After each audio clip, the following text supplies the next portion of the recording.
রোজকার রান্নার থেকে আজকের রেসিপি ভোল ঘন্ট। আজ রান্না করব ভোল ঘন্ট। তো ভোল ঘন্ট করতে এরকম পাতলা পাতলা করে আমি ভোল কেটে নিয়েছি। অনেকে ভোল বলে, অনেকে ধুন্দুল বলে। তো ভোল ঘন্ট করতে লাগবে ভোল, কালো জিরা, চিরা, কাঁচা লঙ্কা আর বাটার।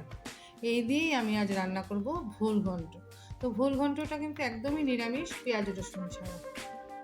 কড়াইটা গরম হয়ে গেছে, আমি বসিয়ে নিয়েছি আগে। এখন আমি তাতে দিয়ে দেব 1 চামচের মতন বাটার। বাটারটা দিয়ে আমি চিরাটাই বাটারে ভাজবো। একদম ডুবা তেলে ফুলা ফুলা ভাজবো না, একটু কটকটা কটকটা ভাবে ভাজবো। এখন আমি চিরাটা ভেজে নিই। এই বাটারে আমি চিরাটা ভালো করে ভেজে নিই। এই আমাদের চিরাটা মোটামুটি ভাজা হয়ে গেছে। তুমি চাল ভাজা যেরকম শক্ত শক্ত হয় এইভাবে ভেজে নিলাম। তো এখন আমি চিরাটা উঠিয়ে নিই। আমি এখানে 3টা মিডিয়াম সাইজের ধুন্দুল নিয়েছি, তার সাথে আমি আমার হাতে 1 মুঠ চিরা নিয়েছি। এই যে চিরাটা এরকম ভাজা হবে, তার সাথে আমি এই যে 1 মুঠ চিরা নিয়েছি।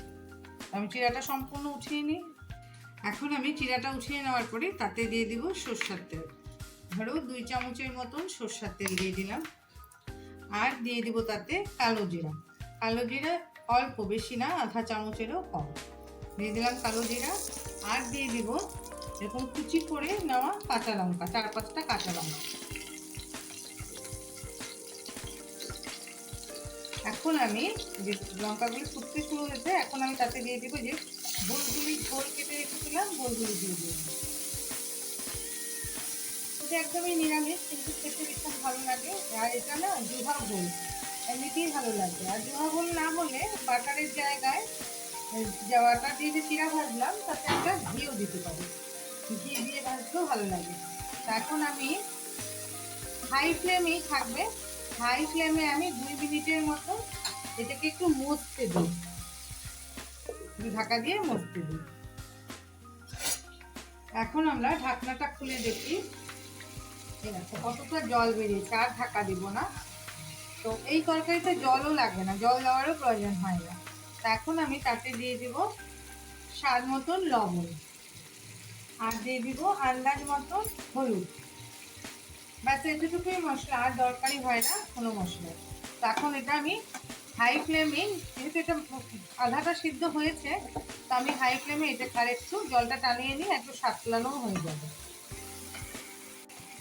আমি হাই ফ্লেমে 2-3 মিনিট সাঁতলে নিলাম, তারপরে ভোলটা সম্পূর্ণ সিদ্ধ হয়ে গেছে।